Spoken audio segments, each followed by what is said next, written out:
안녕하세요. DDR 부동산연구원의 서영창입니다. 이번 시간은 현황도로를 공도로 만들기 제7장 사유인 현황도로를 지자체가 정비 또는 보상해서 공도로 만들어야 할 사례, 즉 마을 자조사업 또는 농어촌 정비법의 도로는 공도이다 라는 사례입니다. 자, 농촌 마을의 입구에 마을 자조사업으로 개설된 사유도로와 농어촌 정비법으로 만들어진 도로는 사유이지만 공도라고 해석해야 됩니다. 왜냐하면 이런 마을길은 지자체가 유지 관리해오고 있어 배타적 사용권이 포기된 것으로 해석하여야 하기 때문입니다. 그러므로 국공유가 아니고 또 건축법 지정 도로가 아니라 하더라도 마을길 또는 농로가 오랫동안 주민들이 사용해 왔다면 사유도로라 하더라도, 그리고 또 농업인을 위해서는 여러 가지 예외가 있거든요. 그래서 농업인을 위한 각종 예외 규정으로 만들어진 도로는 허가 신청자에게 소유자 또는 관리자의 동의를 받아서 현행 건축허가 기준에 맞추라고 하지 말고 지자체와 국토부가 다음과 같이 현황 도로를 공도로 만들어야 할 것입니다. 첫 번째, 도시인이 전원주택을 짓고 살고 싶은 곳은 대부분 자연경관이 좋은 비도시 지역의 농어촌으로 이곳에는 농어촌 정비법 또는 농어촌 도로정비법의 도로가 있고 그 법정도로 또는 준법정도로에서 마을로 연결되는 현황도로는 마을 자조사업으로 만들어진 곳이 많습니다. 예를 들어 그림에처럼 오른쪽에 아래에서 위로 포장도로가 있는데 윗부분은 면사무소로 가는 길이고 아랫부분은 자연취락지구로 가는 길인데요. 그 가운데에 20여 필지 전원주택지를 분양해 놓았습니다. 그래서 전원주택지 내부에 포장된 사유도로가 있습니다. 그래서 이 모든 사유도로를 배타적 사용수익권이 제한되어 있다면 사용락이 필요 없다고 해석할 것이고, 배타적 사용수익권이 살아있다면 사용락을 받아오라고 하겠죠. 자, 그런데 이 그림의 오른쪽에 있는 도로는 농촌 마을 회관, 그러니까 자연 취락지구에 있는 마을 해관에서 면사무소로 가는 도로인데, 이런 도로도 확장되면서 마을 자조사업, 1970년대부터 있었던 그런 마을 자조사업 등으로 도로가 확장되면서 일부가 사유인 도로가 포함될 수 있고, 또는 20호 이상의 취락지구에서 인접 취락지구 연결되는, 그러니까 리에서 리로 연결되는 그런 마을 간의 도로는 대부분 국공유이지만 그 일부가 또 사유가 포함될 수 있습니다. 그래서 지자체가 그런 사유인 도로를 포장 및 유지 관리를 하고 있다면 공도로 볼 것입니다. 다음 두 번째, 비도시 취락지구인 농촌 마을에서 인근 농경지로 연결되는 농로는, 그러니까 마을에서부터 인근 농경지로 연결되는 그 농로는 농어촌 정비법에 의한 농업생산 기반 시설로서 국공유이므로 공도입니다. 경지정리사업지구인 경우는 경지정리를 만들 때 그 안에 도로를 만들 책임이 있는 것이죠. 이때 이런 도로 중 일부가 사유라면 그 현황 도로는 배타적 사용수익권이 제한된 도로라고 해석되어야 합니다. 그림을 보시면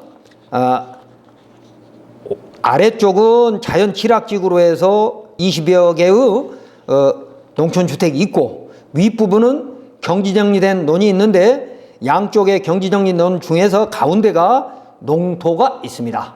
농어촌 도로정비법에 의한 농토 말입니다. 그래서 경지정리사업지구에서는 적어도 3m에서 6m 사이에 도로를 만들 책임이 경지정리사업 시행자한테 있기 때문에 말입니다. 그런데 위하고 아래하고 사이에 국어가 있습니다. 그런데 그 국어가 말라서 도로로 만들어져 가지고 그 마을 안길은, 빨간색의 마을 안길은 지적도상으로는 2m에서부터 1m도 안 된 것처럼 돼 있습니다만, 국어가 도로로 만들어져서 이 마을 안길이 적어도 3m 이상으로 현황은 돼 있다는 겁니다. 그래서 이런 지적들을 정리를 해서 허가청도 불편하지 않도록 해야 되고, 이런 마을로 이사 오는 사람들이 지적도에 보니까 빨간색은 도로가 2m 또는 1m도 안 되는 이런 것에 붙어있는 지목이 돼 토지에 투자하고 싶겠습니까? 그리고 여기 와서 누가 살 수 있겠습니까? 불안해서. 그래서 이런 것들은 사유도로일 경우에 배타적 사용수익권 포기 또는 제한된 근거를 명확하게 해줘야 되는데, 지자체가 그런 근거를 보유하고 있지 않기 때문에 많은 주민들의 분쟁이 생기고 있고, 이제는 지자체가 마을 주민의 증언 및 포장 여부로 공도 여부를 판단하고 있지만, 만약에 이걸 도시인이 오면 사용락이 필요하다고 하고, 그 동네 주민이 오면 사용락 없이도 쓸 수 있는 마을길이라고 해석한다면 재량권이지만 형평성 문제가 될 수 있다는 것입니다. 세 번째, 2차선 이상의 포장도로에, 이 그림의 오른쪽은 2차선 이상의 도시계획시설 도로입니다. 그리고 그 오른쪽에서 왼쪽으로 마을길이 들어가는데, 2차선 이상의 포장도로에서 취락지구로 연결되는 도로는 1970년대 마을 자조사업으로 만들어진 도로입니다. 현재 4m 이상으로 포장은 되어 있지만 지자체가 모두 보상을 하고 개설한 도로가 아니고, 그 사유지 소유자의 동의 또는 구두 동의를 받아서 개설된 곳입니다. 이런 농촌마을의 현황 도로에 대한 배타적 사용 수익권의 제한 여부는 현재 포장 여부로만 판단하고 있습니다. 즉, 지자체가 포장 등 유지 관리하고 있는 마을길은 사유라도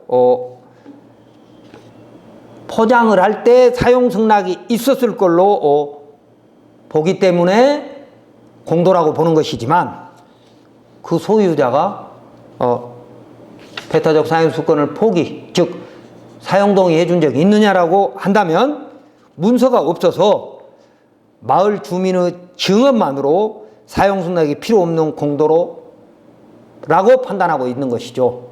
그래서 허가 담당자나 허가 신청자나 주민들의 입장에 따라 각기 다른 해석을 할 수도 있다는 것입니다. 그래서 이런 것들은 공도로 지정할 수 있는 방안을 연구해서 형평성에 맞게 허가가 처리돼야 된다는 것입니다. 다음 네 번째, 도시지역의 자연녹지 안의 취락지구 내부에 마을길이 너비 4m 이상의 도로로 만들어져 있지만, 그 현황도로의 일부가 지목이 도로가 아닌 전이고 밭이라는 거죠. 사유일 때 이런 도로가 건축법도로 지정되었다면 사용승낙이 필요 없는 공도입니다. 그러나 비도시 지역에서 도시 지역의 자연녹지로 상향된 취락지구인 경우에는 1960, 70년대부터 존재했던 현황 도로라면 지자체가 계속해서 포장 등 관리해오고 있기 때문에 공도로 해석하여야 되는 것이나, 주민들 간의 분쟁이 생길 수밖에 없는데, 주민들 간의 분쟁이 생기면 지자체는 관여하려고 하지 않습니다. 그래서 사실은 이런 도로도 지목이 도로가 아니고 또 지적 경계가 명확하지 않더라도 주민들 간의 분쟁이 없도록 공도 여부를 정리해 줄 필요가 지자체장한테 있다는 겁니다.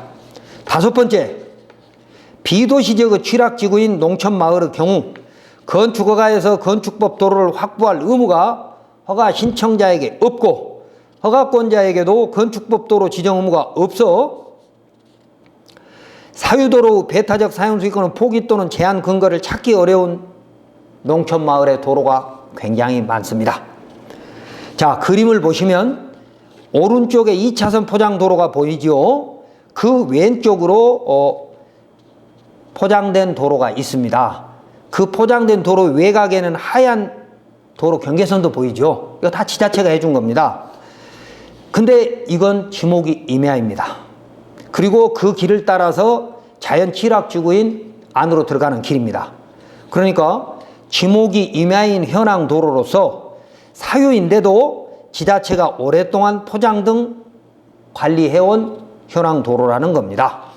이런 농촌마을의 마을 안길 또는 농로가 개발행위 허가로 신설 또는 확장되는 경우, 기존 국공유지가 되든 사유지가 되든 확장되는 경우, 이런 현황 도로도 사유라도 허가권자는 재량적 판단으로 공도로 봐서 지금 건축허가 및 개발행위 허가를 신청하는 자에게 사용 승낙을 요구하면 안 되는 것입니다.